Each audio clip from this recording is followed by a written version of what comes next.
कई जन्मों तक ये आत्मा पार ब्रह्म का सिमरन करती। कई जन्मों तक ये आत्मा पार ब्रह्म का सिमरन करती। तब किसी जन्म में जाके उस प्रभु का दर्शन करती। तब किसी जन्म में जाके उस प्रभु का दर्शन करती। कई जन्मों तक ये आत्मा पार ब्रह्म का सिमरन करती। कई जन्मों तक ये आत्मा पार ब्रह्म का सिमरन करती। तब किसी जन्म में जाके उस प्रभु का दर्शन करती। तब किसी जन्म में जाके उस प्रभु का दर्शन करती।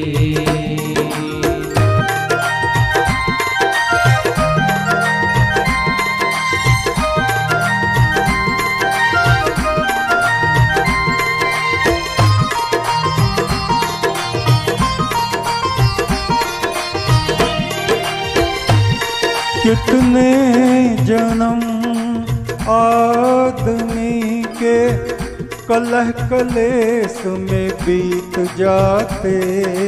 कितने जन्म आदमी के कलह कलेश में बीत जाते। प्रभु की तरफ जाने वाले रास्ते नहीं मिल पाते। प्रभु की तरफ जाने वाले रास्ते नहीं मिल पाते। कई जन्मों तक ये आत्मा पार ब्रह्म का सिमरन करती।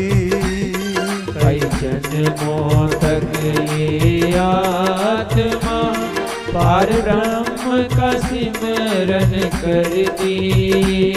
तब किसी जन्म में जाके उस प्रभु का दर्शन करती। तब किसी जन्म में जाके उस प्रभु का दर्शन करती।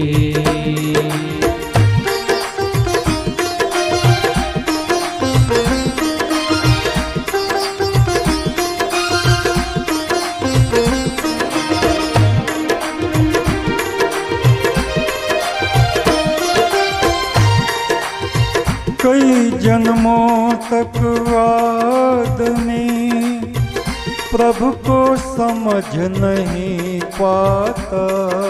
कई जन्मों तक आदमी प्रभु को समझ नहीं पाता।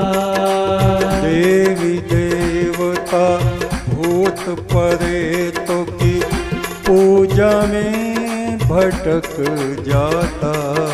देवी देवता भूत प्रेतों की पूजा में भटक जाता।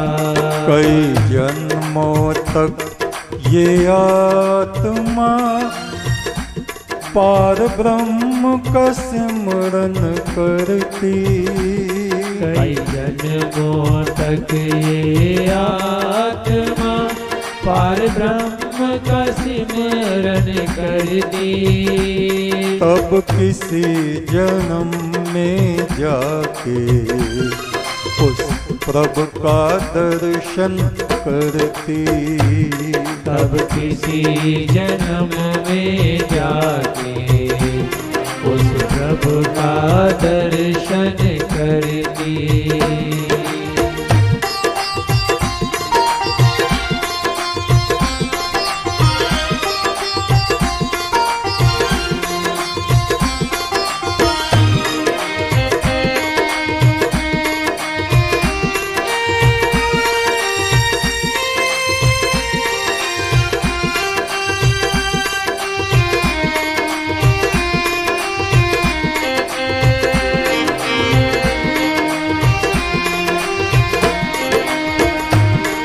कई जन्मों तक आदमी का जन्म भी मिलता नहीं। कई जन्मों तक आदमी का जन्म भी मिलता नहीं। किस तरफ को चले ये ज्ञान आदमी को मिलता नहीं। किस तरफ को चले ये ज्ञान आदमी को मिलता नहीं।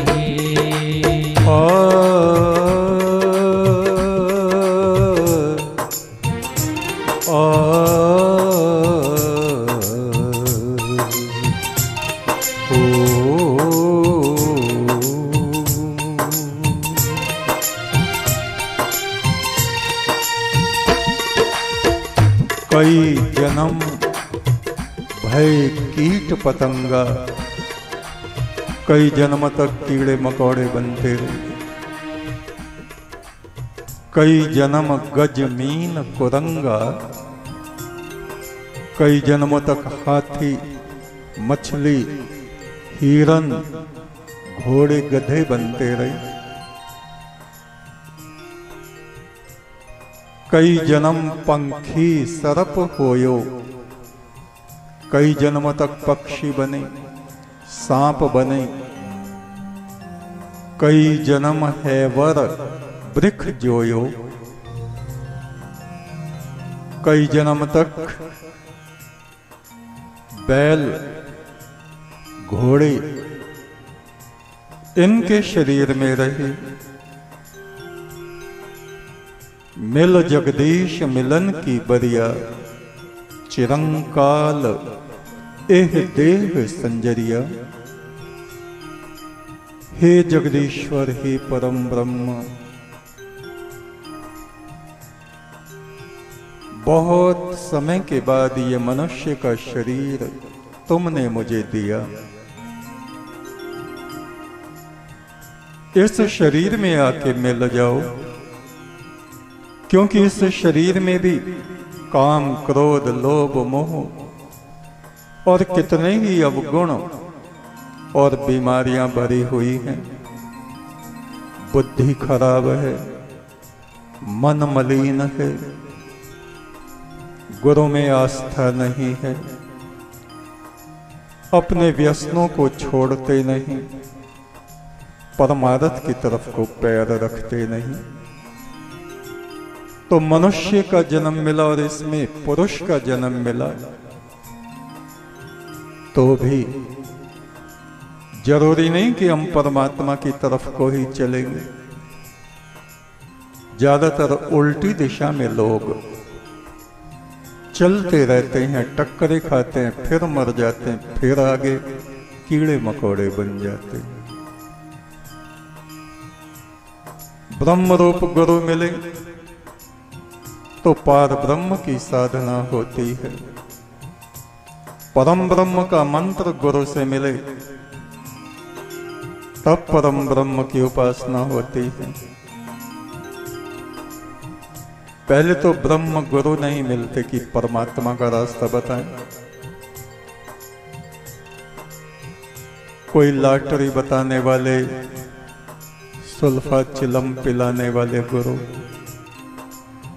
पुराणों की कथाओं में भरमाने वाले गुरु, भूत प्रेतों में उलझाने वाले, और ब्रह्म रूप गुरु मिल भी जावे तो उनके वचनों में विश्वास नहीं, प्रेम नहीं, उस तरफ को चलते नहीं। तो ये रास्ता इतना आसान नहीं जितना हम समझे हुए हैं। ब्रह्म रूप गुरु मिले तो पार ब्रह्म की साधना होती। ब्रह्म रूप गुरु मिले तो पार ब्रह्म की साधना होती। परम ब्रह्म का मंत्र मिले तो ब्रह्म उपासना होती। परम ब्रह्म का मंत्र मिले तो ब्रह्म उपासना होती। कई जन्मों तक ये आत्मा पार ब्रह्म का सिमरन करती। कई जन्मों तक ये आत्मा पार ब्रह्म का सिमरन करती।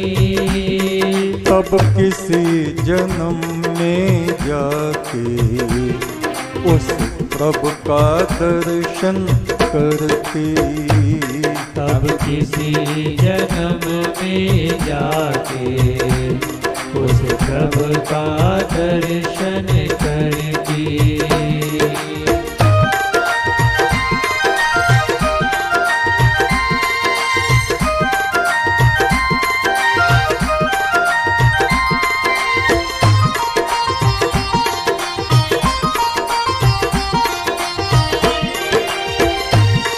फुल संदे वाले बाबा कहीं हर सीप में होता नहीं मोती।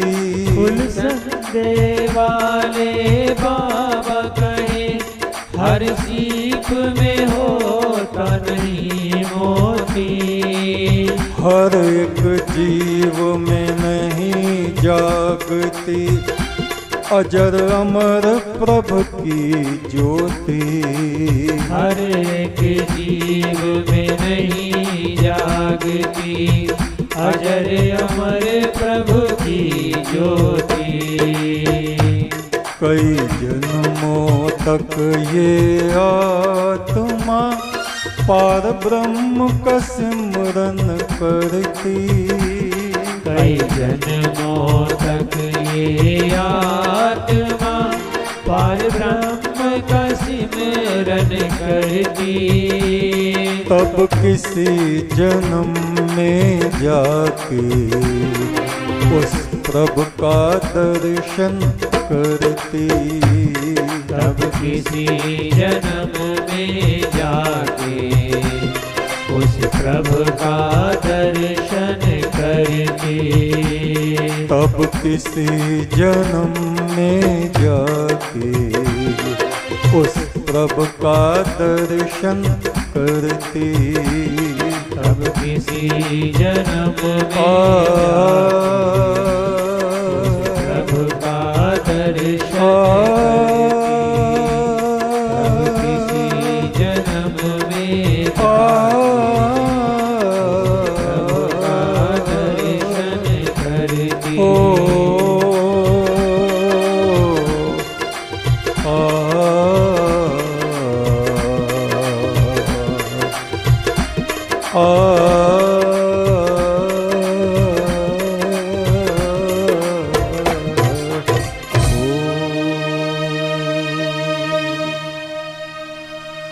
कई जन्मों तक ये आत्मा धर्म कर्म में लगती है, परम ब्रह्म का सिमरन करती है। तब किसी जन्म में जाके इसकी आवाज उस परमात्मा तक पहुंचती है और वो दर्शन देने के लिए इसके भीतर स्वयं को प्रकट करता है। कितने ही जन्म होते हैं और ऐसे ही बीतते चले जाते हैं। पुनर्जन्मों की ये श्रृंखला जो हमारी चल रही है, आज हम नल और दमयंती के पिछले जन्म की कथा आपको सुनाते हैं। नल दमयंती के बारे में आपने सुना होगा। राजा नल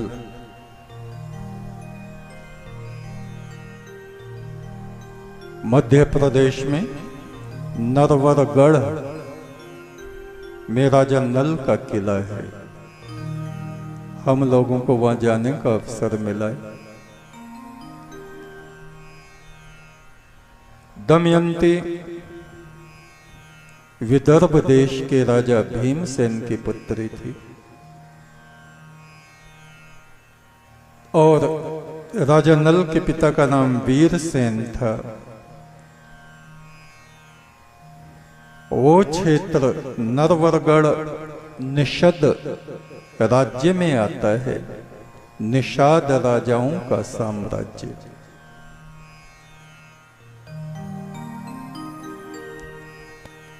तो राजा नल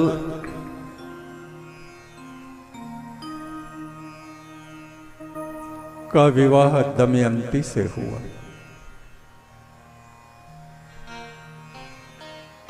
एक हंस ने राजा नल की तस्वीर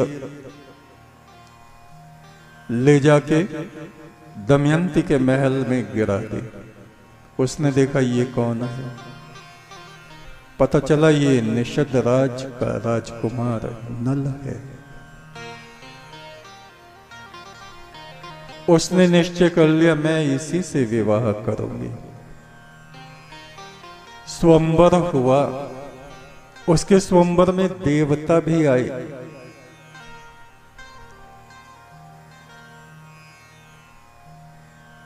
उस दमयंती की इतनी प्रसिद्धि थी,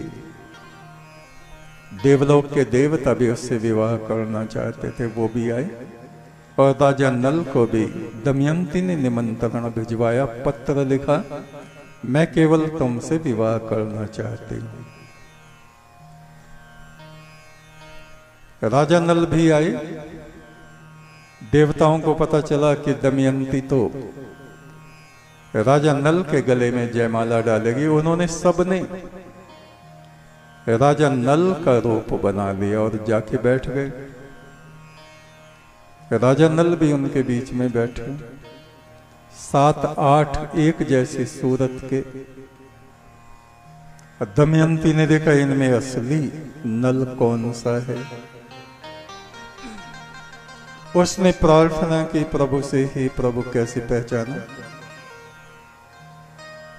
उसे अपने अंतःकरण में ज्ञान हुआ, देखो जो देवता हैं उनकी पलक नहीं झपकती, इनमें जो पलक झपकता है वो मनुष्य है।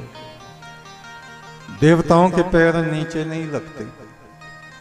पृथ्वी पर जिसके पैर नीचे रखे हैं वो असली नल है। देवताओं की परछाई नहीं होती, जिसकी परछाई है वो ही नल है। देवगणों के गले में पड़ी हुई पुष्पों की माला कभी सूखती नहीं, जिसकी माला थोड़ी मुरझा से रही हो वो ही नल है। वो पहचान गई और उसने राजा नल के गले में जयमाला डाल दी। कलयुग भी देवताओं के समूह में शामिल था। उसको ये सब बड़ा बुरा लगा। जाते जाते उसने दमयंती को श्राप दिया, मैं तुझे चैन से नहीं रहने दूंगा। तूने देवगणों का अपमान किया है। अमर पुरुषों को छोड़ के एक मृत्यु का ग्रास बनने वाले मनुष्य को देवताओं से श्रेष्ठ सिद्ध किया। खैर उनके जीवन में बहुत से दुख आए। राजा नल हालांकि बहुत गुणवान व्यक्ति थे, पर एक अवगुण था उनमें, जुआ खेलने का। जुए में राजपाट हार गए और वहां से निकल गए। दमयंती भी उनके साथ निकल गई। जंगल में एक तालाब के किनारे वो शयन करने लगे, विश्राम करने लगे। दमयंती को नींद आ गई। राजा नल ने देखा कुछ सुनहरे पक्षी कहीं से आए हैं, उनके पंख सोने के हैं। सोचा इनमें से एक आध को पकड़ लें और बाजार में बेच देंगे तो कुछ खाने पीने का इंतजाम हो जाएगा। एक वस्त्र नीचे पहना था, उसको निकाल के उसने पक्षियों के ऊपर डाला।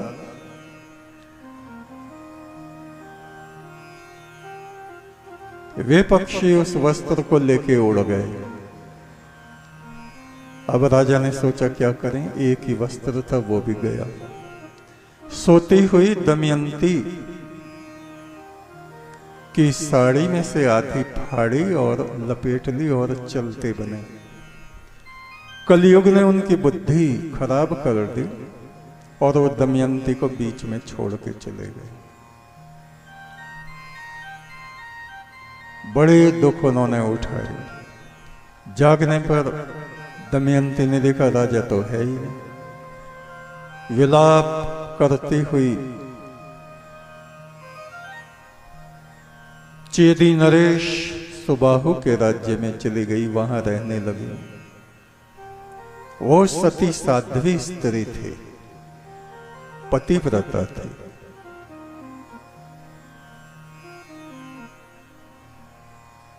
राजा नल किसी और राजा के यहां रहने लगे। राजा नल को करकोटक नाम के सांप ने काट लिया, जिससे उनका रंग बिल्कुल सियाह पड़ गया। बहुत वर्षों के बाद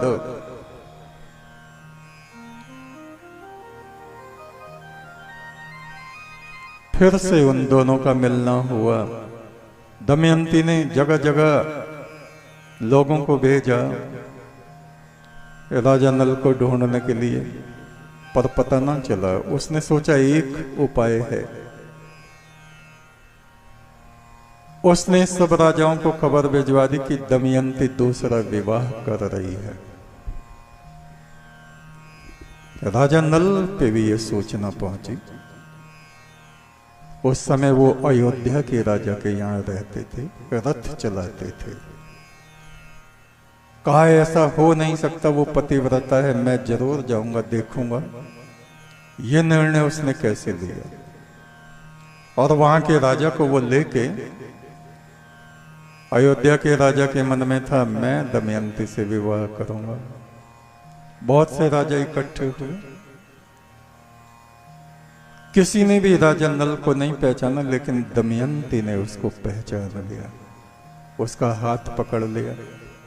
मुझे छोड़ के कहां चले गए थे?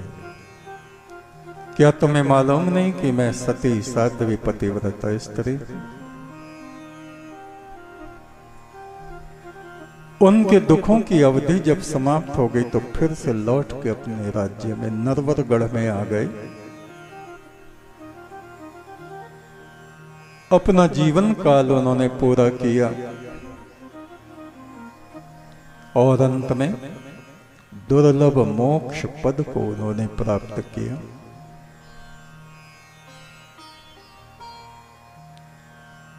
अब इनके पिछले जन्म का वृतांत आप सुनिए। राजस्थान में जो माउंट आबू है,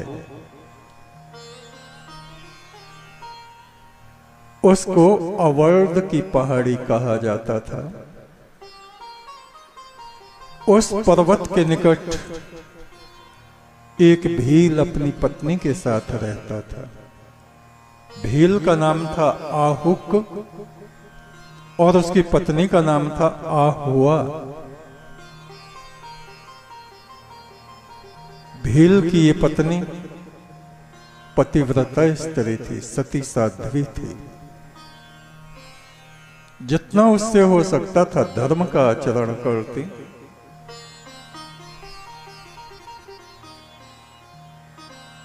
महादेव शिव ने एक बार उन दोनों की परीक्षा लेने का विचार किया। जब सोचा कि अब इनका अंतिम समय निकट आ लिया है, तो महादेव एक यति सन्यासी के रूप में सूर्यास्त के समय वहां पहुंचे, अलख जगा दी, कहा मैं एक रात्रि आपके यहां विश्राम करना चाहता हूं। भील ने कहा महाराज ये हमारी जरा सी झोंपड़ी है, आप देखिए इसमें जगह ही कहां है, केवल 2 व्यक्ति सो सकते हैं, तीसरा इसमें आ ही नहीं सकता। ऐसा सुन के वो यति वापस जाने लगा। भील की पत्नी ने कहा अपने पति को क्या करते हो, कुछ धर्म का विचार करो, अतिथि है, अतिथि देवता होता है और वो भी फिर सन्यासी है, ऐसे मत जाने दो, हम कुछ ना कुछ कर लेंगे। शीतकाल था, बड़ी ठंड थी, बर्फ पड़ रहा था। कहा इन सन्यासी को रोको। भील ने उस सन्यासी को रोका, कहा प्रभु क्षमा करें, आइए। उसको भोजन कराया, विश्राम की व्यवस्था की। भील ने कहा हम दोनों बाहर बैठ के पहरा देंगे, आग जलाते रहेंगे और हमारा अतिथि रात भर विश्राम करेगा। भीलनी ने फिर कहा कि क्यों, 2 की क्या जरूरत है, ऐसा है ना मैं अकेली बहुत हूं, यहां आग जलाए बैठी हूं, आप अंदर विश्राम करें अतिथि के पास। बोले नहीं, ऐसा नहीं हो सकता, 2 आदमी मर्द विश्राम करें और एक औरत पहरा दे, ये तो शर्म की बात है। उन्होंने कहा तू जाके अंदर आराम कर ले। बोले मैं कैसे जा सकते हो, मैं तो पराये आदमी का मुंह भी नहीं देखती और तुम कह रहे हो मैं जाके विश्राम कर लूं अंदर, मैं नहीं जाऊंगा। कहा मेरी आज्ञा है, तू चाहे भीतर जाके बैठी रही, इतनी ठंड में बैठ जा, कपड़ा ओढ़ के बैठ गया। पति की आज्ञा मान के वो बैठ गई और बैठे बैठे परमात्मा का नाम जपने लगी और उसे नींद आ गई बैठे बैठे। उधर वो सन्यासी सो रहा था। रात में जंगली जानवर आए, उन्होंने उस भील पर आक्रमण किया और उनकी नींद खुली नहीं, खा गए उसको, भील को खा गए।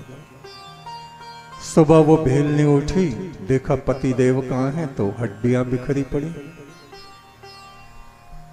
वो बड़ा शोक करने लगी, हड्डियों को इकट्ठा किया, लकड़ियां लाई, उस सन्यासी को उठाया, प्रभु उठिए, मेरे पति की मृत्यु हो गई है और मैं भी उनके साथ सती होने जा रही हूं, क्योंकि मैं पतिव्रता स्त्री हूं। एक पतिव्रता स्त्री का स्थान उसके पति के चरणों में होता है। उसने लकड़ियां लगाई, उसने आग लगा दी पति के शरीर को और ऊपर बैठ गई। वो यति अपने वास्तविक रूप में प्रकट हुए, कहा मैं शिव हूं, मेरी तरफ देखो, वरदान मांगो। पर वो ध्यानस्थ हो गई, उसको ना तो सुनाई दिया, न उसने आंखें खोल के देखा। तब शिव ने कहा पुत्री, तुम्हारे पति का और तुम्हारा ये अंतिम समय निकट आ गया था, विधाता का लेख ऐसे ही था, इसलिए मैं तुम्हारी परीक्षा लेने और वरदान देने यहां उपस्थित हुआ। तुम्हारा धर्म आचरण धन्य है। मैं तुम दोनों को वरदान देता हूं, तुम्हारा पति निषद देश का राजा नल बनेगा और तुम विदर्भ देश के राजा भीमसेन की पुत्री दमयंती बनोगी और मैं हंस बनकर तुम दोनों का फिर से मिलन कराऊंगा। सुख दुख तो हर जीवन में मनुष्यों को मिलता है, पर अगले जन्म में तुम लोग धर्म कर्म करके अंत में मेरे वरदान के कारण दुर्लभ मोक्ष को प्राप्त कर लोगे। क्योंकि धर्म आचरण से भी मनुष्य को सुख और स्वर्ग मिलता है, पर मोक्ष नहीं मिलता। मैं तुम दोनों को मोक्ष का वरदान देता हूं। और शिव उसी स्थान पर अचलेश्वर महादेव के रूप में स्थापित हो गए। आबू पर्वत पर, माउंट आबू पर आज भी वो स्थान अचलेश्वर महादेव के रूप में मौजूद है। आप कभी उधर जाएं तो उस स्थान पर अवश्य जाएं। वहां वशिष्ठ मुनि ने तपस्या की थी, उसी स्थान पर वशिष्ठ, जो कि त्रेता में हुए और वहीं पर गुरु शिखर है, बहुत ऊंचा शिखर है, जहां दत्तात्रेय अनसुईया के पुत्र उन्होंने वहां तप किया था। उनकी खड़ाऊं वहां रखी हैं गुरु शिखर पर। तो इस तरह हम देखते हैं पुनर्जन्म, इस जन्म में हम धर्म आचरण करेंगे, परम ब्रह्म का सिमरन करेंगे, अपने कर्तव्यों का पालन करेंगे, तो परमेश्वर इस जन्म में भी हम पर कृपा करेगा और अगले जन्म में भी वो प्रभु हम पर अपना अनुग्रह बरसाएगा। एक तू सच्चा, तेरा नाम सच्चा। बोलो सतपुरुष बाबा फुलसंदे वालों की जय। बोलो हिंदू राष्ट्र भारत वर्ष की जय। एक तू सच्चा, तेरा नाम सच्चा। आज लाइव के बाद सदगुरुदेव जी के चरणों में सेवा अर्पित करने वाले आज शाम के भोजन प्रसाद की सेवा ग्राम मलकपुर देहरी से श्री उमेंद्र सिंह जी कर रहे हैं।